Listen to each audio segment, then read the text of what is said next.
I'll start recording. So Yeah. welcome. I see you've been playing you showed me that you've been playing a little more ranked. That's good. I wanted to ask you, how are things going? How are we had a bunch of things we were working on from last time. I know you've been like kind of thinking about what to do with the secondary. We talked about that together a little bit. How are you feeling overall about like playing Peach right now? And just checking in really. Yeah. Oh man. So there's a lot of thoughts right now. Um, Mm-hmm.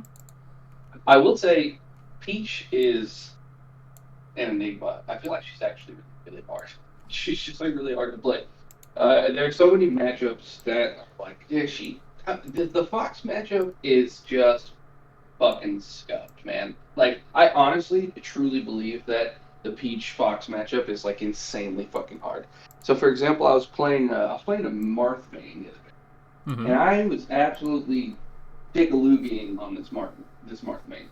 And then he switched to his secondary Sheik. And I was still doing really okay. I feel like that matchup's a little bit more straightforward. Yeah. But I probably won like 50 games in a row without dropping a single one against his characters. And then he switched to Fox and like ran away laser and witch hunting, and I just fucking lost every game. Hmm. Okay. It's so wild to me. But anyways, that's just like justification of a preconceived notion, I guess. Which to that point, I've been working a lot on ego, and I think there's like a lot of really low hanging fruit there. Um, I think nerves have been a big thing. Like I've been getting really nervous during ranked sets for whatever reason, and then like just emotional regulation. I've just like come to terms with the fact that Melee is like an emotional management simulator for me, and I think maybe it's not that way for everybody, which is kind of an interesting observation. But rather than like um, sort of be disappointed or shame myself for that fact, it's more like using that information as a tool, a vehicle for self improvement, and just kind of taking the hits as they come. So, for example, the other day I played a ranked session, and I got pretty tilted and ended up throwing a couple of games and losing some elo, and I could be disappointed about that, but it's also like it's just a process. You know what I mean? Like Mm-hmm. I'm looking at it as, hey, this happened. Try and think about why it happened.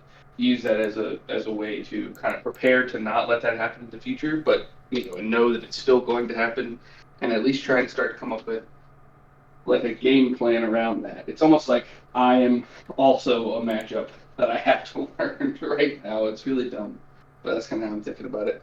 That's not dumb at all. And something you said there was really interesting because I wanted to ask you. You said that Melee is a game of emotional regulation simulator, right? Yeah, it really is. And you mentioned that. Did I mishear you, or did you? Was I? Am I right in thinking that I heard you say that it isn't that way for like everyone? I said I don't know that it's that way for everyone. It could be, and I think Hmm. it probably is for a lot of people.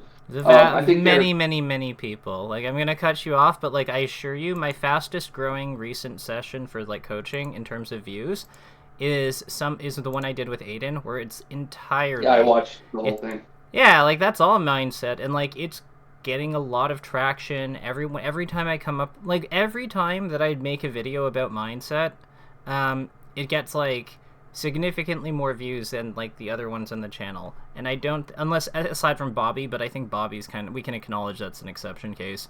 Um, and I think there's a reason for that because we don't really. I really think that like play to win culture has kind of like done a number on our ability to like bounce back from things because I think that play to win is like it kind of sets a very unattainable like competitive standard in a lot of ways where it's just like do the best thing every time. But like a novelty is important to some people. B, we're not all playing to like be the best player. And C, well, what do you do when things go wrong? Play to win doesn't really have things for that unless you get really deep into it. Like it's at surface level I think that like we don't really like give people many tools as like a culture Like as Smash Brothers as a culture doesn't really give people many tools for like handling setbacks. Yeah, no, it's interesting because like if you talk to some random scrub or like you go to the Melee online Discord and say like, oh, I got salty, like I got emotionally tilted because of this set, they're gonna just say some disparaging kind of degen shit like, oh, just get good, and If that I only feel like I'd thought that's of just that. super not helpful. Yeah, exactly, right. It's just not helpful. And I'm just trying really hard not to look at it from that perspective and instead sort of like give myself room to figure out, kind of like my own game plan for that kind of stuff. Like, hey, I'm getting tilted. Like, what am I going to do? It's similar as like I look at it just like the Fox matchup or any matchup. It's just a piece of knowledge that I need to work out to be successful at the game. Oh, I got a knockdown on Fox at 0% and he's in the right corner of battlefield. Like, what do I want to do here? Like, oh, I got tilted because I'm getting laser camped by Fox. What do I want to do here? I'll take some deep breaths or whatever. I have to figure all that out. So one thing I can tell you about the Fox matchup with any character, the moves you choose to like hit him with, are probably like, in addition to the positioning, so you can cut off his like escape zones or cover like options and force him into guessing games when you've got him pinned somewhere. The most important thing after that is just your move selection. What attacks you choose to hit him with is probably the most important spatial part of the matchup, just because Fox's whole weakness is not something that happens to him before he's hit. It's what happens to him when he's hit. So if you're not like playing to the fact that he's like a character who's made of paper and can be like and who sets himself on fire when he recovers, you're not really playing to your character's advantages as effectively as you could be. Like, I would be very curious. Do you have any of the games that you played versus that like Fox that ran away from you a lot? Yeah, I don't know if there was. Oh, yeah, the guy that I lost to. Yeah, I'd have to sort through them. Honestly, I have like a whole bunch of replays at the moment. Okay. Um, What we could do is. another. I was just gonna say, I think one thing I've been thinking about right now as well is that like there's a lot of different vectors in which I need to grow in order to be successful at the game, and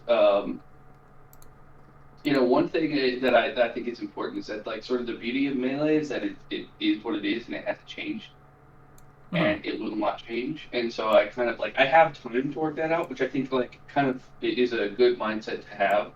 So right now I think the things that I'm really working on are like, ego, nerves and emotions, not hating Spaces players, which is I think important. Neutral, but like most importantly, just like really fundamental stuff like inputs and just techniques and things like what are my options on shield and whatnot. So I don't know. I guess all that to say like I'm not necessarily in like hardcore rush to figure out the Fox matchup, although it is like on my list. Okay, well, what we could do is, if you wanted to, how would you like? I could play. I mean, like I know how to play Fox, maybe not at like super top level or anything like that. But if you wanted to, I could play the character against you for a bit, and we could like maybe figure things out. Kind of talk about the interactions through the game as we're playing them. Yeah, that was another reason I brought up the whole coaching Discord things because I think that sort of like dynamic in Melee is probably really helpful. Where like you have somebody that you play, and they tell you like, oh, you're not doing this thing, or like, oh, I'm getting this opening because whatever. Yeah. So let's do that. We'll talk it out as we like play. So I'm searching for you. Do you need my connect code? Should be Luigi. GG7. Yep, that's me. All right. So, Fountain of Dreams. So on Fountain, what do you think your like tools for cornering him are? Because like fair, I guess, or nair. How do you do them usually? Fair? No, like how do you do your aerials to like catch him? Like, because a lot of times he's gonna be doing this, right? Yeah, a lot of times I just sort of like to I kind of like to set up a wall preemptively or push in. But the problem with that is you're going into his approach zone, right? So like when he attacks off the platform, you see like the arc he makes. That's like his territory. So going into the air there is kind of dangerous. Like, because you're basically, like, exposing yourself to, like, his attack zone, and we're, like, telling him where to aim, because remember, your attacks don't cover your whole body, like, perfectly, right? Like, there's kind of a spot near your head, where, like, around here, where her nair doesn't cover that, her back air doesn't cover that, down air doesn't, up air is only active for 2 frames, fair is really slow. So you're kind of, like, cueing for me what I'm supposed to do. So is this, do you think I should be staying grounded, or should I, like, try and stay in the corner and, like, retreat? Well, you can go above the approach zone. Like, you don't have to, like, play, like... Yeah, like, so, like, here. Like, if I'm attack... Like, here, let's go to a stage where, like, the platforms don't disappear. Let's do Yoshi Story. Because, yeah, this is an important thing. Like, a lot of times approach zones are just, like, staying outside of the... above or below the line the opponent controls, or outside of it. So, like, think of it this way. If you get into the air, like, slightly above, like... You see where, like, the top of my jump is? Like, if you just stay outside that zone, yeah, like, you can attack as I miss. And if I don't attack you, then you can just continue to come forward or swing your fair. Like, you can swing it at height, too. You don't have to fall with it. Like, you can just move forward with it. Interesting. Should we just, like, play a full match, and then you can tell me, you know, yeah, the gap you're finding? Yeah.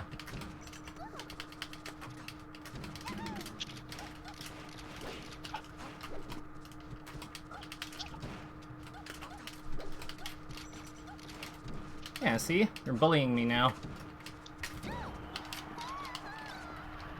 Then I bullied back.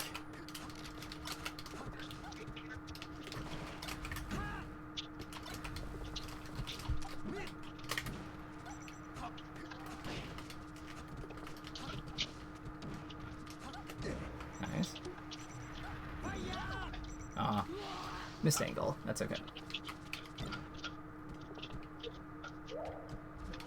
No. Oh, fuck. That's another thing I'm loving doing, by the way. It's the moonwalks. I feel like people don't see that from Beach, especially the chain, and I just feel like it's a nice signature.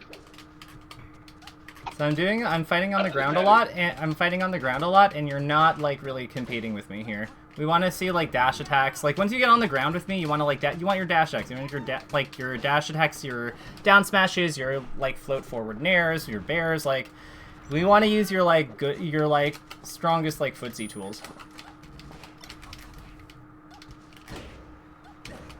Frame 3 jump squat after, like, Ness and Falco is hard. That's okay. Ow. Should be fine. Oh, no. Alright.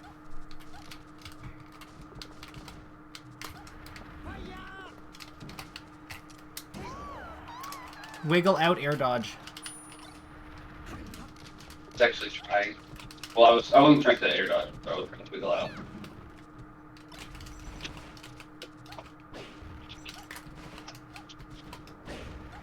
Try using your nair more.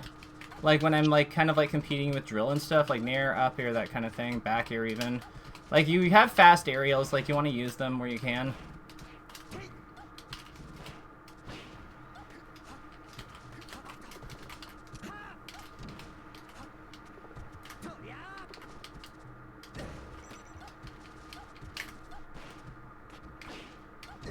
Oh, nice. Woo.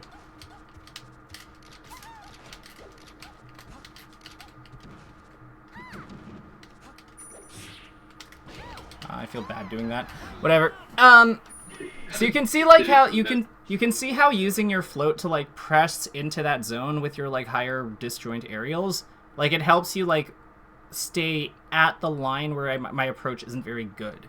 Because if I run into your like back air or your fair or whatever, like when we're both parallel, I guess, with each other, then yeah, like it doesn't really, not parallel, when we're on the same plane as each other, it doesn't really like do anything for me. Like I'm kind of encouraged to back off or look for an anti-air, but I don't really want to be like swinging and missing on the platform either. So I kind of have to like get down, but then you can float cancel. Like you just have a lot going on there. Yeah, and you think that sorry. So the matchup really is kind of about me stopping his approaches, right? Like I've been trying to figure out like how do I approach Fox, but at the same time, like I feel like it's just really hard to. She just doesn't move fast enough to get in, even if I like float as fast as possible or like dash as fast as possible. Like she's still a little bit slow, so I feel like a lot of the matchup is really just figuring out how to intercept his approach. It's like Aikido and not actually running in. Yeah, you're like you're like body checking him a lot. Like you're just kind of blocking him off from the spots he wants to go and like pinning him. It's very cat and mouse. Gotcha. Yeah. Like you've probably been trying to play this like it's like more like you're like we're like two trains running at each other, but no, like it's more like I'm trying to run away from the train.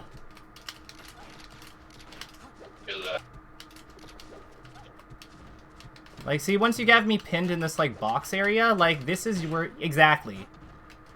That's where your character's strong.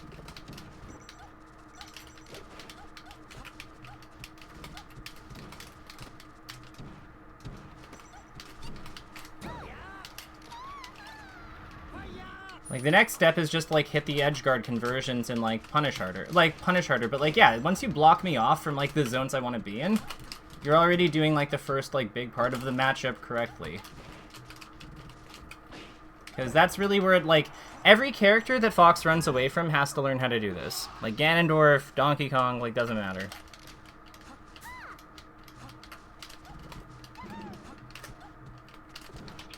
And you can see, like, how different aerial, like, timings and spacings, like, rising aerials, falling aerials, like, they all matter here.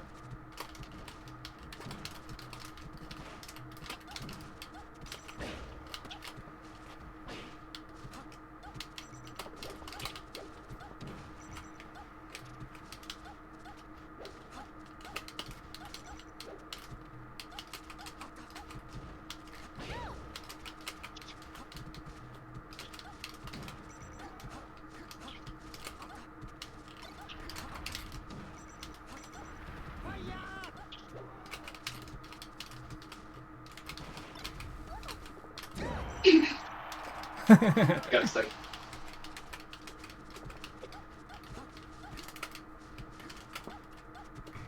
Not dashing hard. Alright, whatever.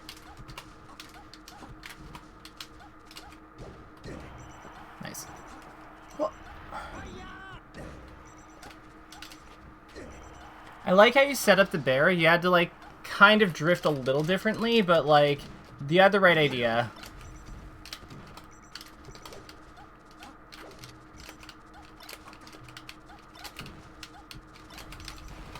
If I'm coming in with running shine, you down smash, you nair, you grab, anything like that. You attack me before I reach you.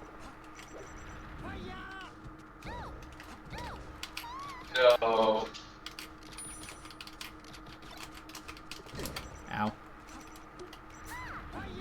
Nice. That's something I've been working on as well. I haven't fucking let it, dude.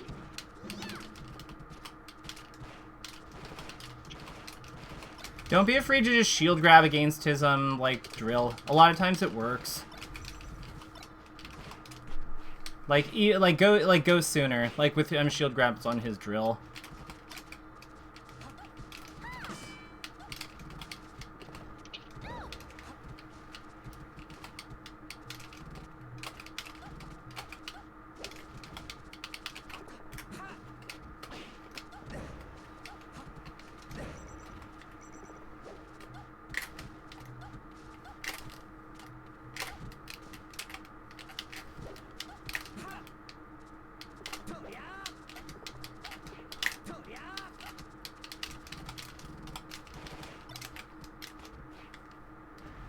Up throw. Because you want the combo. Like, you can just nair me after, and it gives you a much better situation than that.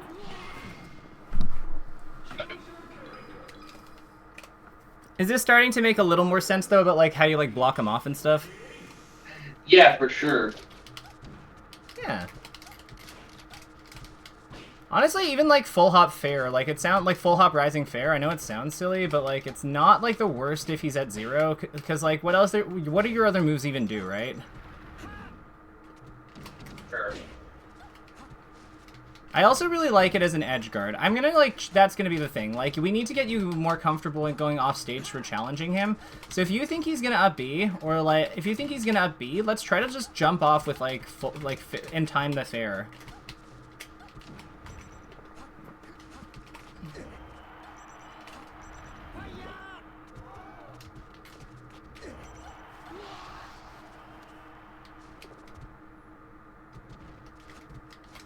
Attacking at a disadvantage too much. Remember, like, if I had hit that up here, you'd die there. So, like, we want to make sure that, like, we're prioritizing living, because if you just air dodge the platform, like, down onto it, then you never die there. You can get your shield up, like, yeah, you're just totally safe, basically. And maybe I back air you, but, like, who cares, right? You get all your recovery resources back, you take 15, like, whatever.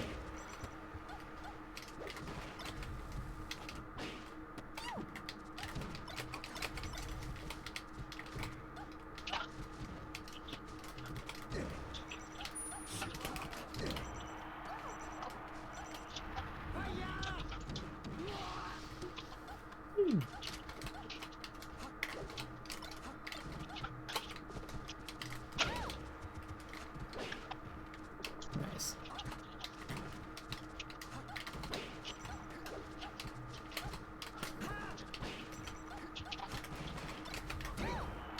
That's a really good stop. Like, how you pressured and controlled space was really good there.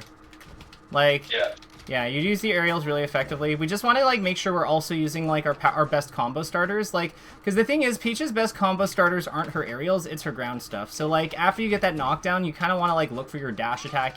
Unfortunate. You look for your dash attack, you look for your grab, you look for your down smash. Like, those are the things you want in a perfect world. And if you can't get them, then sure, like, maintain pressure with aerials and stuff. But, like, we do want to hit the high reward stuff.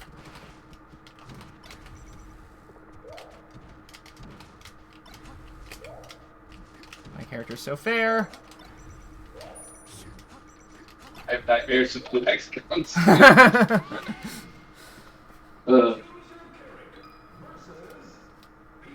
One more, and then let's debrief and kind of talk about how these went and like what you're noticing is working, not working. Oh, I love those like fairs to keep me away. Okay, let's just like be lame because I don't want to run. Okay, good. Got in quickly. Put me in the box. After you hit smash DI on drills, look for down smash and just like attack, or like shield and grab, like one or the other. Yeah. Because you want. I feel like I'm always grabbing there, just kind of intuitively. Actually, intuition is something we should talk about after this. It's something I really discovered.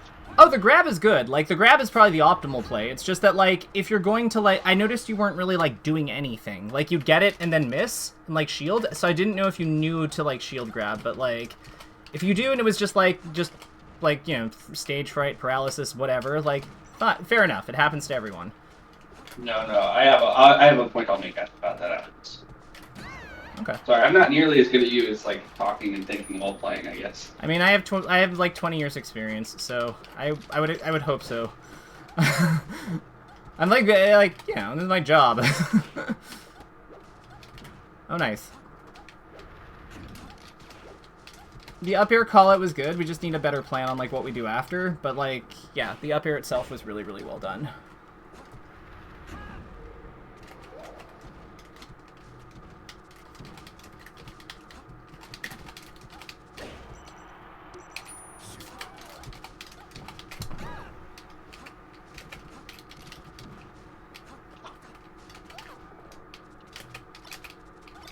Nice. Nice. I should be dead. Yep.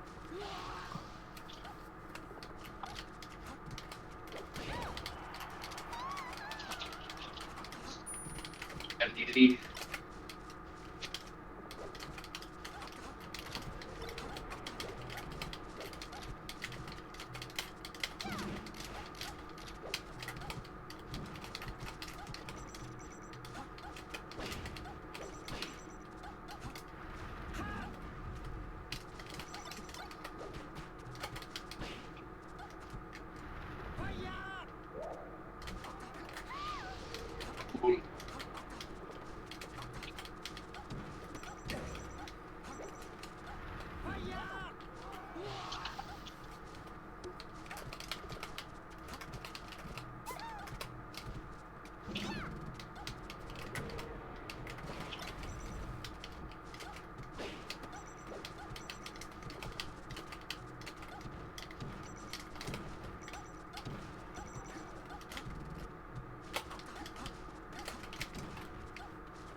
Oh, fuck.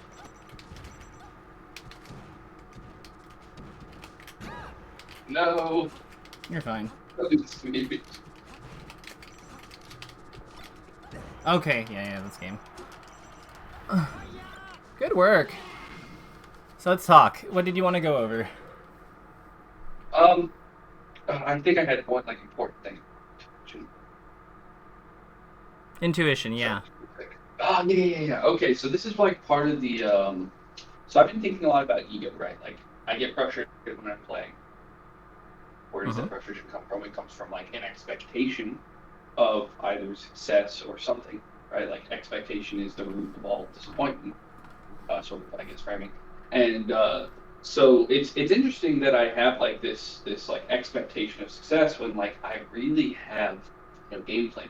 So like I watched this Rishi video. I think I watched it a couple times, but he basically like breaks things down to like this idea of heart, body, and mind players or something like that. Like something along those lines. And I think, the main takeaway, I guess, is that I feel like I'm a really intuition-based player. Like, I know some stuff about frame data, for example, but like things that for me have almost always been like intuition. Like I just play the game and just sort of like do whatever comes naturally. I don't have like really fleshed out game plans. I don't really have like, oh, I got to knock down Fox here. Like, what do I want to do? I got an up air on Fox, like you said. Good up air. Like we got to work on what to do after that. Like that because I don't have that game plan fleshed out, especially for a bunch of different matchups. Like it makes sense that I'm losing because I think one really well developed like micro situation or neutral game plan in a matchup could probably win you a matchup even versus somebody that's like pretty good at the matchup otherwise if they don't know that thing. And so I don't know, it's just interesting to look at it from that perspective.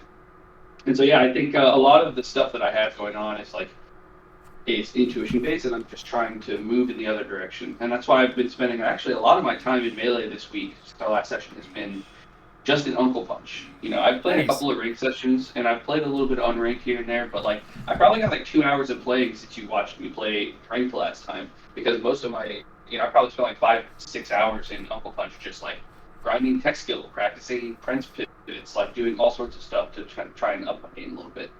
Yeah, so here's a thought. What is an area of your game that you'd like to have more structure in? Like, what's something that you think that you'd benefit from having more, like a more well-defined game plan? Because I can think of a few places where we can play to Peach's strengths. But what are your thoughts? I feel like from first principles sort of thing, like a more philosophical, like high level approach. So for example, like you want to not die. I think this also comes from like a lot of paper, this sort of the high level here, but you want to be the least dead, which is essentially center stage. So let's say I take center stage. I think fundamentally there are kind of like 3 options that you could choose. You could approach, let's say that they're cornered and you've got center about it. You could retreat if you wanted to. You could hold center, or you could push towards where they are and try and take more space from them. And I think that there's a lot of ways to like sort of break things down there, like how do you take space? Do you just like run up and just try to intimidate them? Do you use like a hitbox kind of all them off, kind of like that over that you're talking about? The mic is cutting out a lot, so just a heads up. I can't hear everything you're saying. Are you able to hear me? I am, yeah. So I don't know what's going on with my audio today. Okay. But you were basically saying there's like 3 different paths, generally speaking, that you can take once you have center stage. Like you have like kind of setup-based lines. You have the option to advance. You can kind of hold your ground. You can retreat if they come forward. Like you kind of have different paths depending on what the situation calls for, right? Right. Okay. So are you looking for more structure in something like that? Yeah, I think just generally having like a solid game plan versus the top characters of like, okay, versus Fox, I want to take center and then do X. Okay. Like, yeah, so I've queued Peach accidentally, but like because I thought this was going elsewhere. But yeah, if you start the game, we can take a look at like general positioning quickly versus Fox and some of the other top tiers, and kind of I'll walk you through why we want to be there. So let's start with Fox because he's kind of straightforward. We'll do Battlefield like you said. So, Fox, Peach, when you're in center stage. So, come over here. You want to be here. Like, here. So, why here? So, if I try to hit you, like, with my aerial from here, you have time to, like, deal with it and, like, get back. Like, exactly. You have times to, like, stop it. If I try to jump for the top platform, you also have time to stop it, because you can get in the way with your full hop and, like, your... You can also jump up here. Like, you could jump, double jump land here, and then, like, fight from that spot. So you can block me there, too. Yeah. You could also, like, double jump in Waveland off of the side plat, I believe, and then, like... Yeah, like, yeah, exactly. Like, you have a lot of different options available for covering the spaces I might choose to enter. You can also just full hop up here and hit me a lot of the time, or full hop near and hit me. Like, if I try to, like, go from here up. Yeah, like, that's the Armada, right? So, in addition to this, you've also given yourself ample space, and if I stay passive here, you're kind of able to push in yourself, because I don't have much space to work with here. So you can kind of, like, start dash dancing, threatening me with your stuff. Like, you want him dash dance close. Remember, I don't have much room, so it's very hard for me to dodge dash attack here. I'm encouraged to, like, block or, like, take risks. So dash attack and grab and, like, float cancel nair into, like, block string mix-ups are really scary here. You want to be kind of, like, moving, like, between, like, this. Okay, yeah, that makes a lot of sense. I think something that I have in my muscle memory a lot is, like, wave dash back to some region. Yeah, and so I feel like that, you know, for example, if I'm like here, that's like creating more space for you, which actually is kind of bad. It's a mixed bag. So, like, you're right. On the one hand, it is creating more space, which is not ideal. On the other hand, it also gives you access to down smash, which if I'm at 0, like between 0 and about 15, I'd say is like kind of so good that it's worth kind of like incurring a small positional penalty to have access to it sometimes, because of the raw power on the move. But you're right. It's kind of like a mixed bag. The other thing it does is it enters crouch quickly. Like, if you wave dash back, like, wave dash back into crouch, and then, like, yeah. See what I mean? Like, it makes you such a small target, and, like, it makes you such a small target relative to your other options. Like, yeah. So I think that, like, it's one of those things where it's, like, because Peach's all movements have a lot of pros and cons because she's slow, but they all do different things. Like, a lot of them do different things or give her access to different parts of her kit. Like, there's gonna be some things that feel, like, counterintuitive in certain spots, but, like, you still have to do them sometimes. Maybe it's not your, like, main thing, but, like, they're still important. Like, at this percent, like, can you imagine, like, what, like, wave dashing back at this percent, like, when I'm, like, when we're doing, like, the footsie, like, if I'm in the corner... and we're doing footsie, and you're in position, like, it makes so much sense for you to wave dash back, I think, here. Because, like, yeah, getting the down smash is so strong. Like, see what I mean? Like, if you wave dash back here, like, I just explode. The other thing I would say that's nice about having this position here is if I DI away from your dash attack, like, but when I come in, then I go to the platform on DI in, or I go over here on DI away.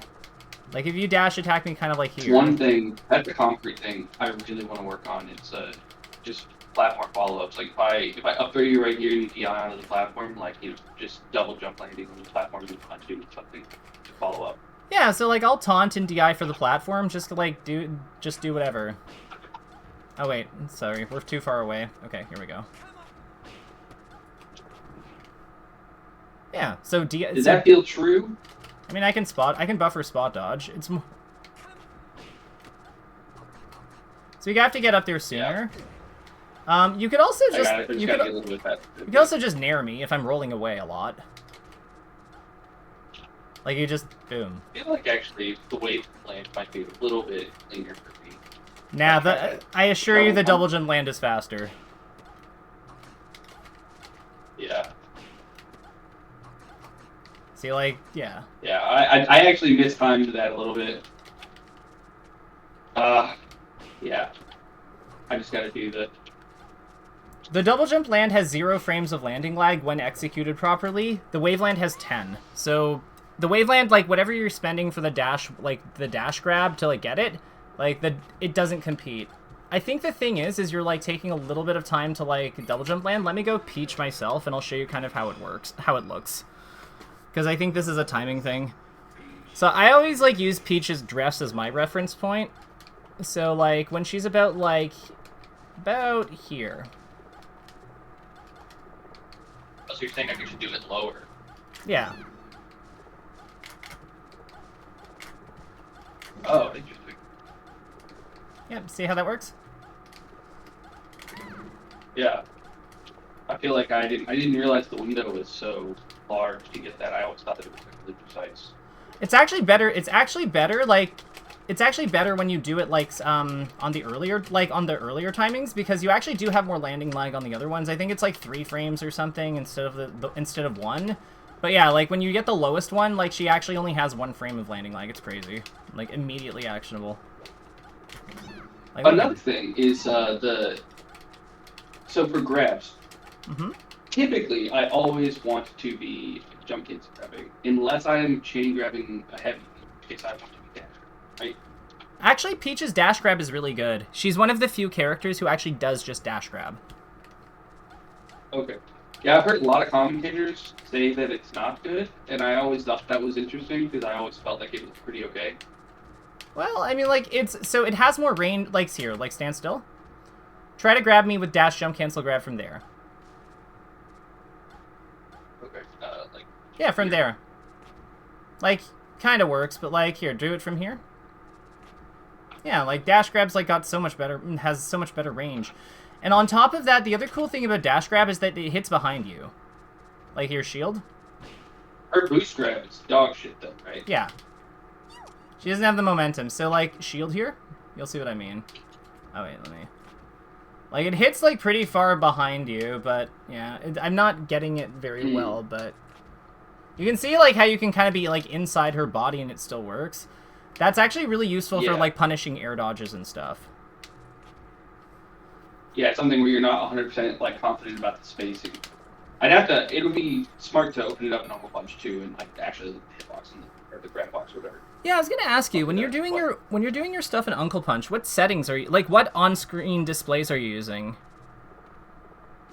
I just typically use the default stuff. I'll turn on hitboxes and I'll turn on information about, when I'm acting out of auto cancel and when I'm acting out of, so I can just see. Like, something I've been practicing a lot is like trying to wave dash and get like a frame 1 like dash out of it. Mm-hmm. Or like get a like a frame 1 act out of auto cancel. Mm-hmm. Why don't... Know what like I think would be good? You can have it. Yeah. What if... I think that shield... This could be a good way to, like, help you with your shield pressure things. Because I think that, like, you probably don't like, you said that you're doing really... You just kind of go off vibes. But, like, shield pressure is one of the areas of the game where I think that, like, the numbers really do help. Because they give you an understanding of, like, what the options available to each player are. How do you feel about booting up Uncle Punch? I've been using... I do the shield stuff a lot. I mean, yeah, I can boot up Uncle Punch and share screen real quick. Yeah. So, let me get out of here for a second. And let's take a look-see.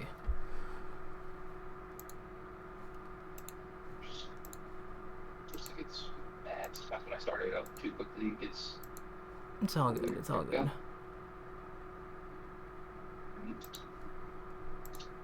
Okay. Good now? Yeah, so let's go out of here for just for a second, because there's like an easy way to do it. So on L, let's do L to go to the on-screen displays, and we're gonna turn. Oh wow! I honestly didn't realize this was a thing. Yeah, this is really helpful, because like you can also increase the number of ones that you can use, like hit Y. Yeah, so like you can increase it to 4. I just leave it on 4 just because I find it's like.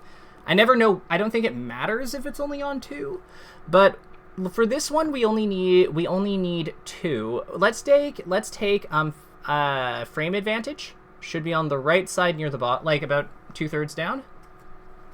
Perfect. And then we're gonna do act out of lag. Excellent.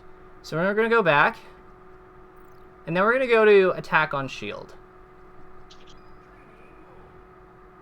Close. Next one. So, attack on shield 6. Then we're going to take Peach. And then we're going to go... Fighting Peach is fine if you want... Not Yoshi. No, Yoshi is like whack. He's the one character like where this doesn't work. So yeah, Fox is fine. Let's go in. So the cool thing here is you can see how much frame advantage you have, which means that like you know that you are +1. Now here's what we're gonna do. We're gonna actually turn him onto. Okay, so that was +4, perfect. We're gonna do out of shield action 0, like none. So we're gonna pause and we're gonna do D-pad to the right or left. Yeah, we just have to find none. Okay, I see. Yep. So the reason for this is because it lets us like kind of practice like getting used to like going for these options with advantage, and then we can practice against him doing like them out of shield options. So you can see like this is a good sandbox kind of environment for like getting a feel for like how our pressure works. I've actually been doing exactly this. This is what I was doing last night. I was working on like trying to drift through for like an air down smash instead of actually on the front of the shield. It's something I have trouble with in matches is getting shield grab. I was actually feeling pretty hyped about it last night, and then I played a rank session afterwards, and I kept getting shield grabbed a lot. So I'm here, but. So what I would be curious, if you just hit him, it'll reset, like just down smash, or down tilt, yeah, exactly, and then he just goes back to where to a new location. So what happened in the rank set? Like you said, you're getting shield grabbed a lot. Like what was specifically going on? Like what did you do with your aerial, and what did you do afterwards? It's exactly this, like just literally just W keying into them, just with the aerial, and then like getting too close. Things I'm trying to work on are, I guess there's three things. One is the cross up, which I think is really interesting actually. Two is like just spacing. Just doing things like this, because I actually like finding air right here. I'll hit the shield, and then they actually can't grab. You don't have to do that, so though. You could just, like, frame trap them. You're Peach. You have, like, aerial down smash stuff. Yeah, and then that's the other thing is there's the mix-up, like, especially you can grab, like, you can air grab, and it's actually, like, frame advantage, or whatever you want to call that. Like, if it locks on shield, you can get the grab. So I've been grinding that a little bit with fair and nair. I think I see why your aerials are not quite as frame positive as like say like Lauds. So I think you're doing the fast fall mostly. Well, it's you're doing the fast fall after you hit their shield, I think. So are you supposed to do it before you hit their shield? Yeah, you can do it before. Oh wow. I think it's just hard with nair, right? Because you have to. Yeah, it's a tight timing because it hits on 3. Yeah, I'd have to really figure that out. I have to grind. You just got it though. This is like you're actually getting them. Like you just had 2 3. What do I want to see? I want to see 3. That's what I want to see. On Nair, 3 is max. On up air, fair, and back air, 4 is max. In general, like 1 and 2 are totally fine, but like 3 is like ideal.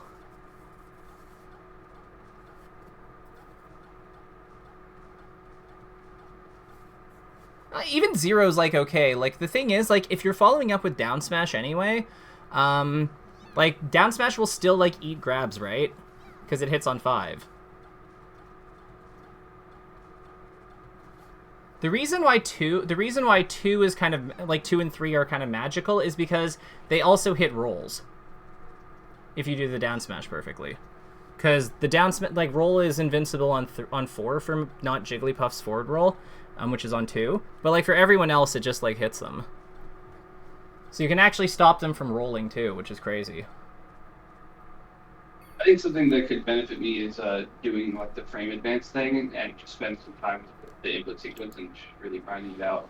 That's something I'll work on. I think I'll probably focus just on the nair for now because it's just I feel like it's actually the hardest. I feel like if you want something that's more accessible for matches now, like up air is actually really easy because it has like a longer window. See what I mean? Was I getting it there? Whoops. So, I keep thinking that I have the D-pad thing. Here, let me just make a chart. Let me make a few notes. So, frame advantage. No, possible frame advantage. Oh, I got it there. Oh, you got a 4? Okay, 3? thanks. or 3 on Nair? I got 3 twice, yeah, on up air.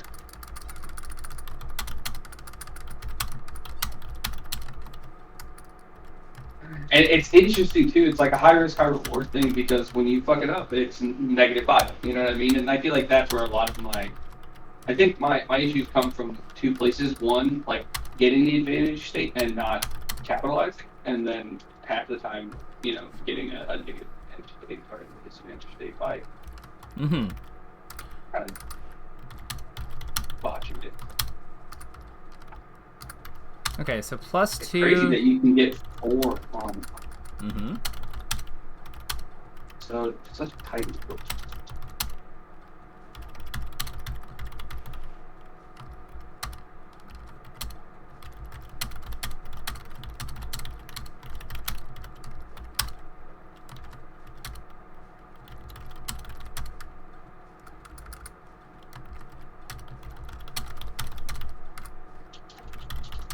I think plus, so 3. Yeah, so that should work, because airborne on 4. And, yeah, intangible, and...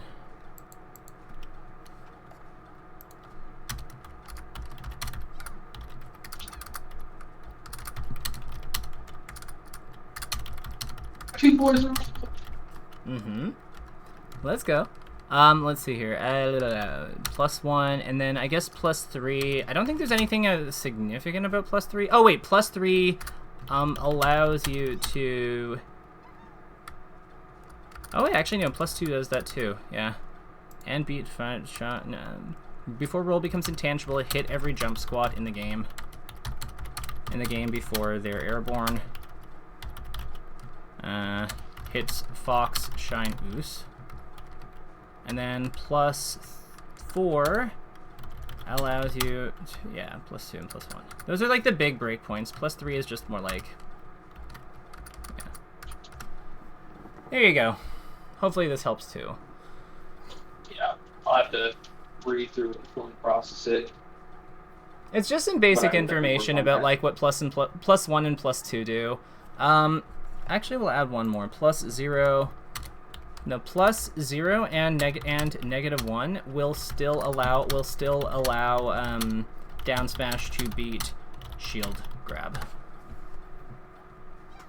So the reason why, like, I keep saying, and I know it's probably like, man, like, I'm just always saying down smash, but like, the reason why I'm doing that is because like, hype, though. Yeah, like it's really just like all bearing in their shield like that. It's really good. Like this, it's man. really strong. Like up here is crazy. Like even +3 is. Like, I feel like you could really freak somebody out with that. Yeah, I mean, well, you saw the. Did you see the Laud shield break on Hungrybox? I did. It blows my fucking mind, honestly. Yeah, like this is like kind of like. I just got double 4. Let's go. But yeah, you can see how like this gives your character so much raw power because it's like you don't have to play with the same jab mix-ups and stuff that other characters have to play with because you just have more like frame advantage, so the opponent's locked down, and you have better bulldozing moves because you have your down smash, and then you also have the option to like aerial again. You have your dash dance. It's why I'm kind of trying to wean you off of like that jab as the solution, because jab is more of a niche tool in her pressure than it is for everything else. It's like you kind of like have a powerful 50-50 or like guard break with your down smash and grab mix up, and then the other options are like revolve. Like that's assuming you have like a perfect low float aerial to work with. But sometimes we have to come in from higher so they have a bit more time, so they can roll or get away from us. So in those situations, like, what do we do? Like, that's the question. And then things like jab, things like dash dancing, things like, like aerialing again, or like aerialing to like cover their in place, but also roll through. Like, that's when those options become good. But like in perfect circumstances, we don't usually use them all that much just because we want to go for the other stuff. Like, we want to go for like our powerful like haymaker. Yeah, no, that totally makes sense. Another thing I've been thinking about on Shield, and that was actually super high, but it's something I've been working on is like getting the frame 4 advantage. This is the only one I knew that could be frame 4 with the fair, but from higher up, and it's actually like really hard. You have to I don't know. There's something about it. I have to figure out exactly what, but definitely it feels rare. You have to get like the fastball timing perfect. Hmm. But another thing I've been working on is like you do this to get them to shield, and then just shield grabbing like essentially a float tomahawk type thing. Mm-hmm.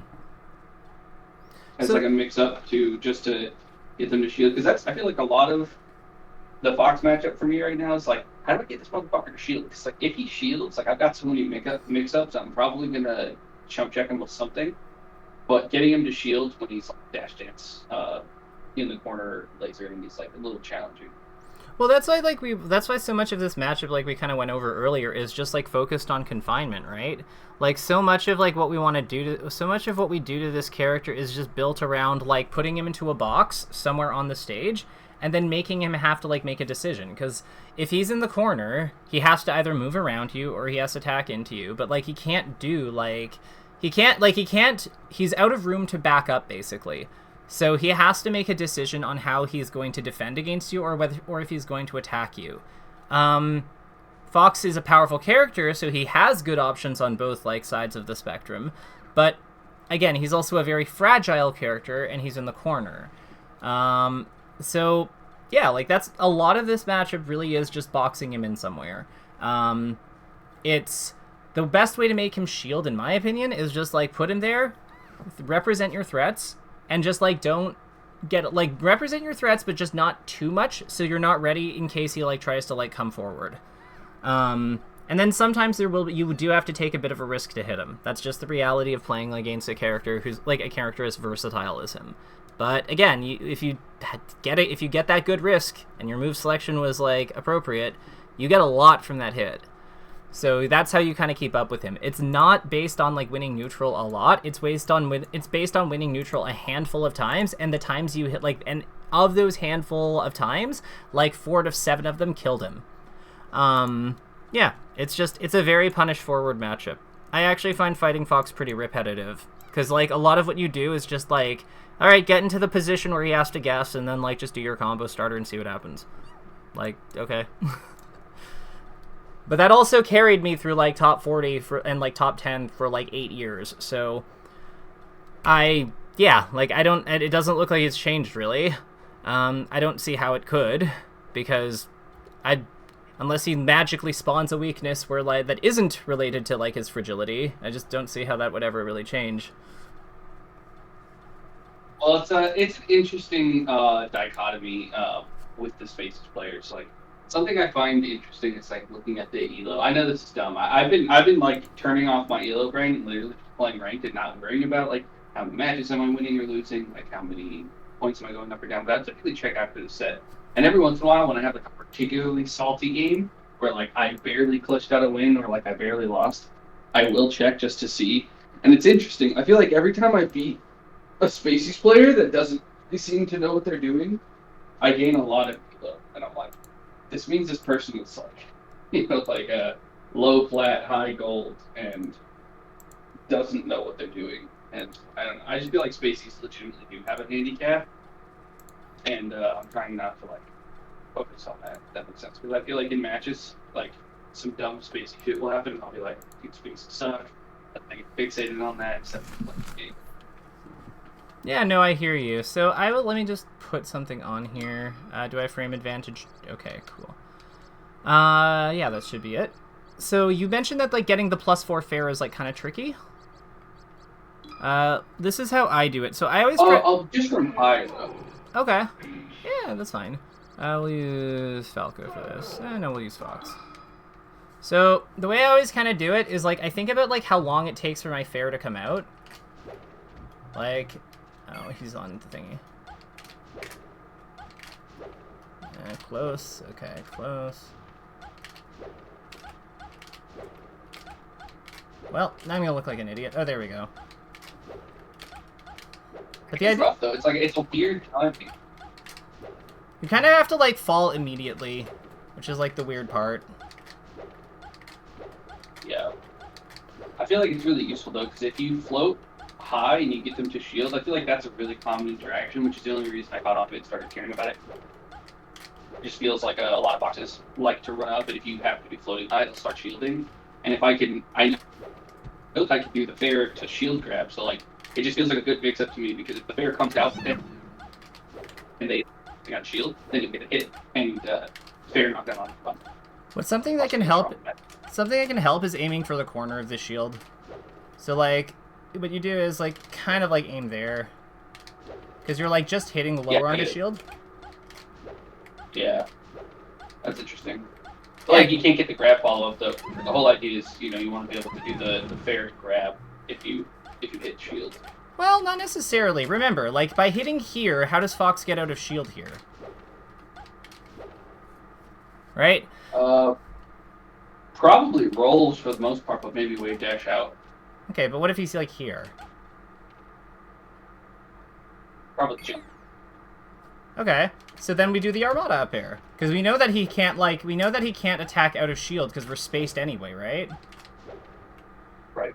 So, like, this is, like, there's kind of, like, multiple types of shield pressure. Like, it's not just, like, this block string stuff. There's also, like, kind of a spatial kind that, like, Sheik, Marth, and Falcon do more, where they're, like, here, and then they kind of, like, mess around at this range.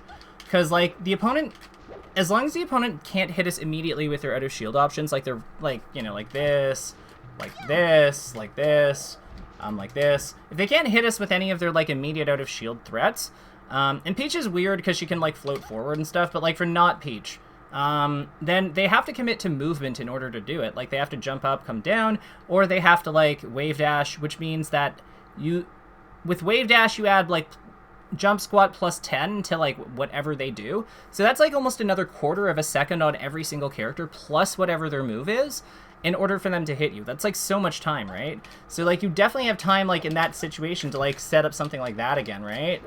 It's like, then you can continue pressuring, like, without having to really worry about, like, them immediately, like, threatening you.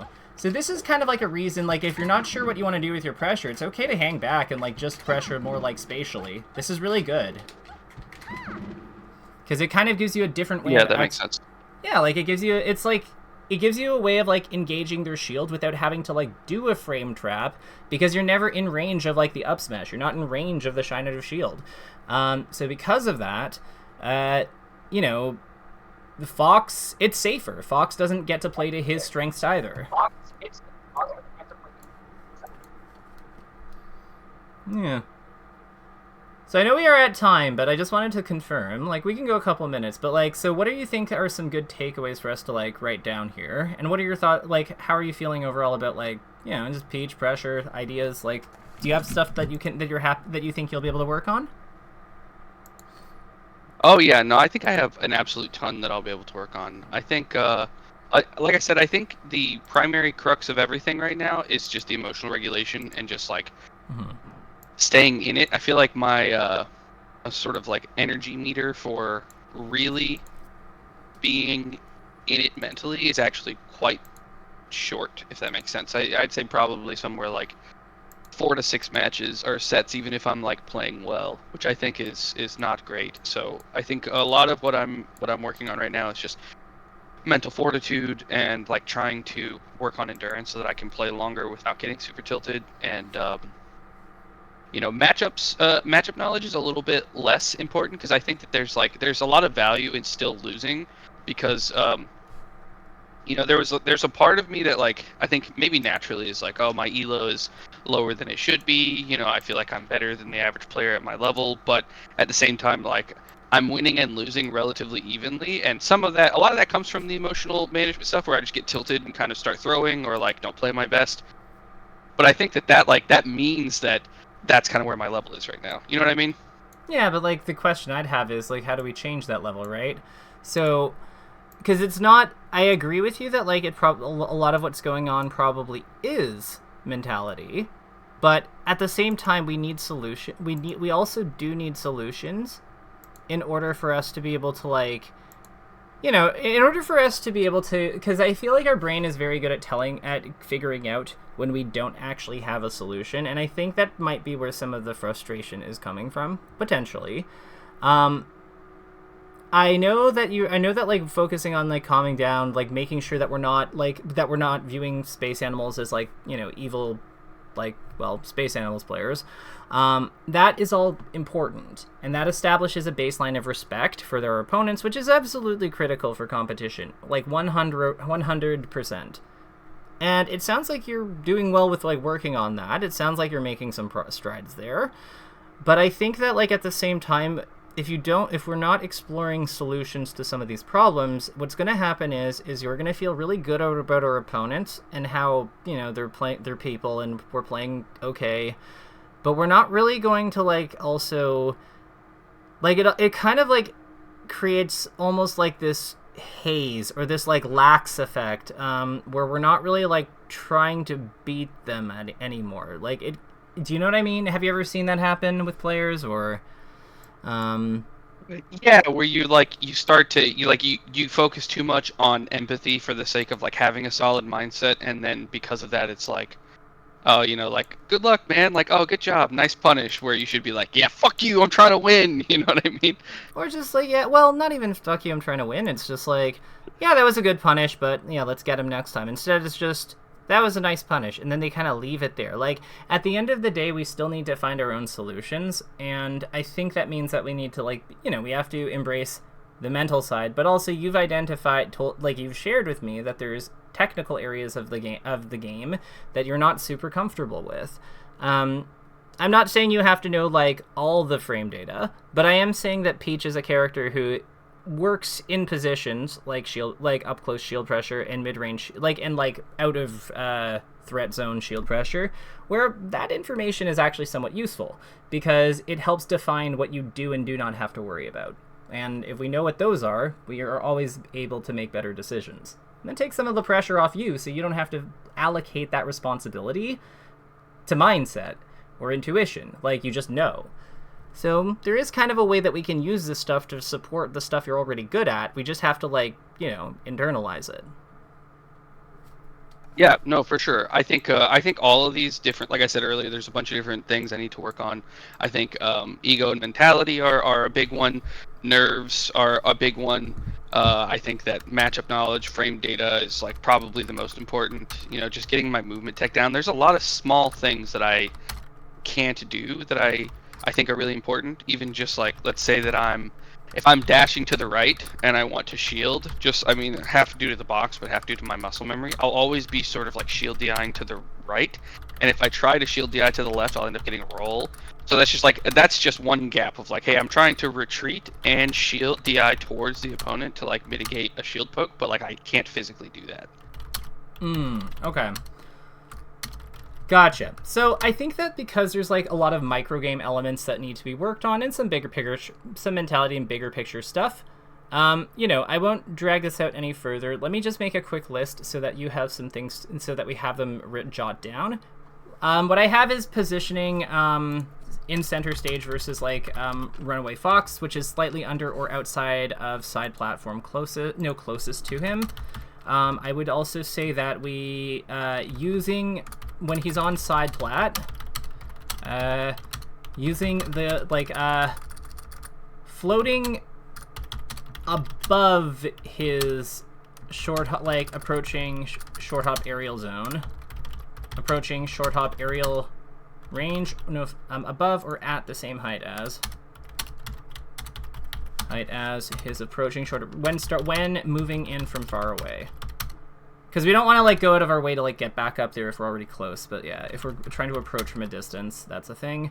We also talked about, like, different full hop aerials. Like, using full hop aerials, double jump wavelands, double jump lands, etc. to control side platform or cover or cover full hop. And what else did we do? Yeah, move selection in pressure and neutral. Focused more on combo starters. No combo starters, bracket especially out. No comment especially after initiation. And then from there, we also mentioned mindset / ego. Having seeing the, you know, respecting the humanity in our opponent. We'll just go with that. And I think aside from that, yeah, except for Spacey's players, like we agreed earlier that Spacey players are rad fucks. No, I'm just kidding. I mean, I have to be careful because I have a lot of clients who are, but I do not like Fox. You know what? Players are fine. I don't like Fox, and I can accept that. Last one, and then that's kind shield. of where I'm at.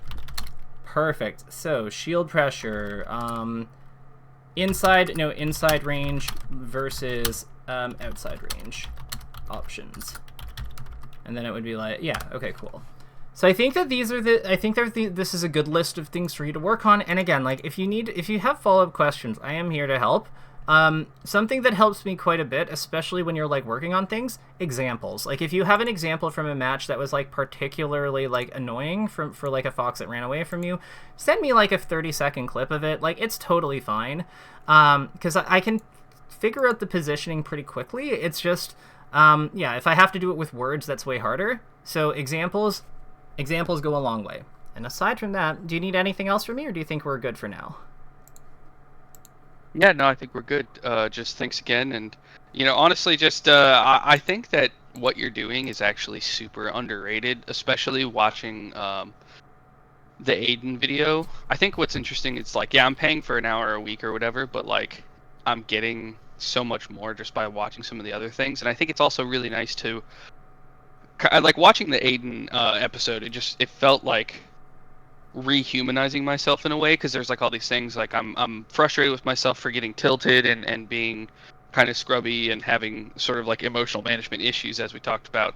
But like seeing Aiden, who's like a much higher level player than me, is having maybe not the same problems but similar problems, it just feels like, okay, so it's not just me, A lot of times you just need to know we're I not guess alone. that's just a long-winded way of saying what was that? A lot of times you just need to know, like, as players, as people, that we're not alone. Yeah, for sure. And I guess, I was just expressing appreciation for you and the coaching and what you're doing. I think it's super underrated, and yeah, thank you.